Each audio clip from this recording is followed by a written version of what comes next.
2020 was filled with many hurdles, questions, and difficulties because of the pandemic. The FDA is now warning us about potential COVID-19 vaccine scams. It's also tax season, where tax ID theft is on the rise. What's the best way to avoid being a victim of tax ID theft? We'll discuss these questions and concerns with our guest today on BBN's Weekend Connection. So, get connected with us.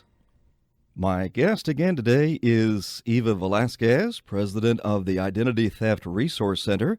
ITRC is a nonprofit organization established to empower and guide consumers, victims, business, and government to minimize risk and mitigate the impact of identity compromise and crime. Eva, welcome again to our program today to bring us up to date on how thieves are leveraging the current COVID landscape. Oh, thank you so much, Steve, for having me back. I'm really pleased to be here. Now, speaking of COVID, tell me it isn't so, but I know it is. The FDA is now warning us about potential COVID-19 vaccine scams. Okay, so what does that look like? Does that mean that the vaccine itself might be a scam, or are the thieves after something else? What are we talking about? Oh, this is a really important question. Yep. And I want to make sure that people understand that the thieves are going to leverage real events and real occurrences in the news and out there in the world. And then they take that kernel of truth and they spin their yarn.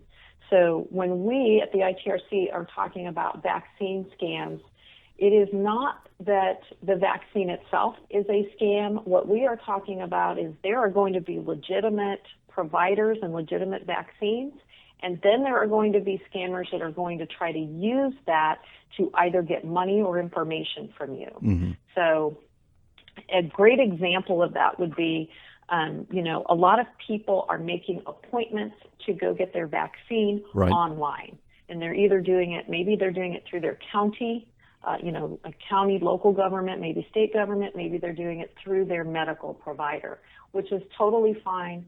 That's great. It makes it easier to get that appointment set up. The vaccine scam could be where a thief sets up a fake website made to look like it's legitimate, like maybe it's one of the vaccination sites set up by your state or local government. Maybe it looks like it's being set up by your healthcare provider, but it's not. They're actually not affiliated with any of those places. And what's the end goal really depends on the thief. It could be to get your money and say you have to pay a fee. Maybe you have to pay a fee to hold your place in line, or maybe you have to pay the fee up front. And we're charging you to just administer the vaccine. And they also are looking for something other than your money, and that's your data. So any time that you're giving up your data, that's very valuable. It's valuable in, legitimate commerce. It's also valuable to the thieves. So that's where we are concerned about the vaccine scams, where the FDA is concerned. But even the Federal Trade Commission is talking about all of the various different types of scams around the pandemic. And I just go back to, there's a kernel of truth in what they're talking about, and they then use that kernel of truth to confuse you and get you to part with your money or your information. Okay, so what do we look for in authentication? I mean, we show up. Are there telltale signs in what we should be looking for, either online and making these appointments or as we show up? Well, there are. It's really go to the source. You can verify that this is the actual provider. You should hopefully know how to contact your county and know who in your region is in charge of establishing these things and setting up these things. And check with them, hey, my county health officer or whoever it is that you've been seeing on the local news, looking at their website, looking at their information, where is it that I go to set up my vaccine appointment? And they should have a list of the legitimate websites and processes, so you can trust that information. It's more like when you get a message on social media or you get an email that says, hey, click on this link to set up your appointment. That's where I want people to proceed with caution.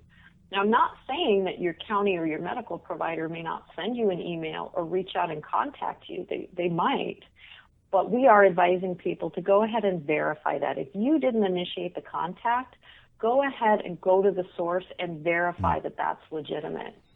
An example of that would be maybe you get an email or a text message that says it's from your doctor's office, and it says, hey, it's time for you to book your appointment. You're on the list to book your appointment for your vaccine.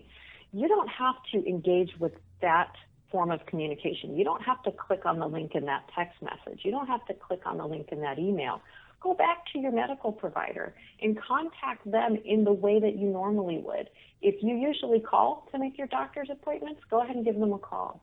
If you have an online health portal that you usually log into and that's how you communicate with them, go ahead and log in that way. So it's going back to the source to verify, hey, are you trying to get in touch with me, and is this valid?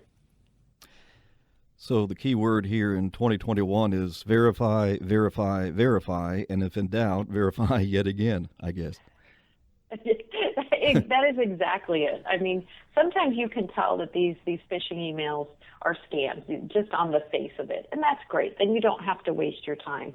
But if you're looking at something and you can't tell, you're in doubt, that is really our mantra. When in doubt, go to the source.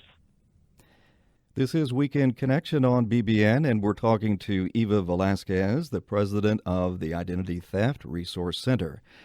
Well, if battling COVID-19 related ID theft wasn't enough, it's also tax season, where tax ID theft is on the rise. Eva, can thieves use a deceased taxpayer's information, or can they claim someone else's children as dependents? Well, those are two different things. So it's a much trickier proposition, much more difficult for a thief to use in the tax system, for a thief to use the Social Security number and credentials of someone who is deceased. Now, it does depend on the timing. Because that information, we need to provide that information to some of the various federal agencies like the Social Security Administration, also to places like the credit reporting agencies. So it is certainly possible, but a little bit more challenging for the thieves to be able to perpetrate that fraud, particularly if the person has been deceased for a while. Now, living people and having someone else claim them as dependents, that can certainly happen. And that is a challenge that the IRS has had with detecting that fraud. What we are more concerned about right now is both the becoming a victim of tax identity theft, and that's where someone actually uses your credentials to file a tax return before you file your legitimate one. That's been a problem for years. There's been a lot of great work done by the IRS to decrease those numbers and to catch more of the fraud, and they have done that, but they don't have it down to zero. Mm-hmm. And with the issues that we've had with unemployment identity theft, we are deeply concerned about people getting these 1099-Gs. So a 1099-G is the form that's issued by the state that says you have this income from your unemployment benefits. And for people who were victims and didn't know that someone had used their information to file, getting that 1099-G could be the first indicator that they were victims. Mm-hmm. And in some cases, they won't get it at all because the thief has done a good job of changing their address. And so the 1099-G is actually going to the scammer, but it's going to the IRS. So then the IRS is going to turn around and tell you, and this would be after you filed your taxes, after the fact, hey, you have unreported income and you need to pay the taxes on this. So there's going to be a very, very long tail on the unemployment fraud, and it is definitely impacting the IRS system because it's tax time. So should we continue to do our homework on finding a tax preparer, or are we fine as long as they work for one of these national companies or franchises?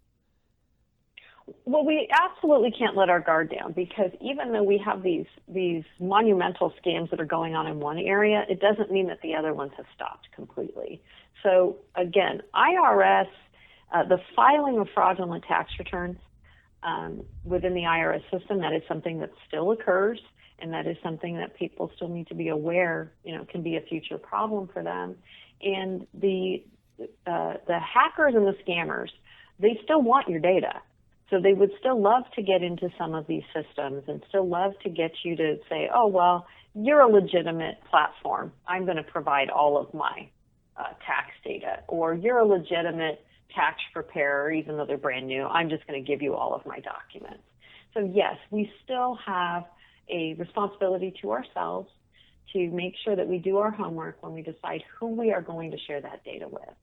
And depending on what state, if you're going to your the tax preparer that you have a previous relationship with, that's great. You already know that they're legitimate.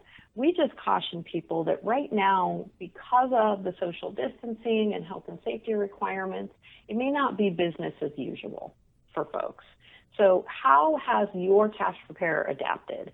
If you normally go into the office and sit across from their desk and provide them with all the paper documents, that may not be an option depending on where you are. You may have to provide those documents in another manner. Are you doing it electronically? If so, you need to do that with a secure mechanism, like a secure portal. You shouldn't be sending those documents over in unsecured email just as attachments. If you're just dropping off your paper documents, maybe the office is still open, but you can't actually go in and have an appointment. You just have to drop off the documents. How are they being secured? If the office is locked and you're putting them through a mail slot, well, that means that only people within that office can have access to those documents. But if you're just dropping them in a box in a reception area where the office is open, that's not terribly secure. So really, even if it is a tax preparer that you know, ask some questions about how are we going to do this safely, and how are you safeguarding my information, since we may have to be using different processes. And then if you're going through a different mechanism, maybe it's a new person or you've decided to do this yourself and use one of these platforms, by all means, please do your homework. There are legitimate platforms are listed on the IRS website. You can actually, in a lot of cases, use those platforms for free, depending on what your financial picture is. And then as far as going to new people, new individuals, you can also look on the IRS website for certified tax preparer verification. It varies from state to state, so I can't give you the long list on air, but I can tell you that it varies from state to state, but there are ways to verify that people have the proper credentials and that they are actually legitimate in this space. So just do that little bit of homework. So with all this ID theft going around, perhaps someone is listening today and they suspect that they're a victim. What do they do now? Where do they go for help? Give us a couple of resources. Well, of course, I'm going to tell people, please, by all means, call the Identity Theft Resource Center. Get in touch with us. We have a toll-free hotline, and that number is 888-400-5530. You can take advantage of our web-based services at our website, which is ID, so that's India David Theft, THEFT, center.org. You can live chat with us. You can download our free ID Theft Help app and send us text messages and do contact us through SMS chat. So there are a number of ways that you can get in touch with us and get your questions answered, even if you're not a victim. If you maybe you've got an email that you're confused about. You're like, is this a phishing email? Or maybe it's one of those social media messages and you're wondering, is this a scam? Ask us. There is no shame or embarrassment in saying, I don't know that much about this space. I need an expert opinion. And that's what we're here for. And then, of course, if you do think that you've been a victim, if you do think someone is actually misusing your identity credentials, we will also help you. We have remediation plans. We'll listen to what you're experiencing, and we'll give you a custom plan that will help you to self-remediate the identity theft. And as you know, we are a 501c3 charity organization, so all of our services are completely free to the public. So people are not alone. Look them up, idtheftcenter.org. Is that correct? That is correct, and you're not alone. We are here for you. We have been talking to Eva Velasquez, president of the Identity Theft Resource Center. And thank you, Eva, for getting us caught up in all of the COVID-19 related ID theft and reminders about protecting ourselves here in 2021. No, it was my pleasure to be here. I hope we educated some folks and let them know what to look out for and where to go if they need help. Thank you, Eva. And this has been Weekend Connection on BBN. Thank you for listening to this feature, a production of BBN, the Bible Broadcasting Network. BBN provides 24-hour Christian programming, great Christian music, and Bible teaching. Listen to BBN by clicking the link in the description.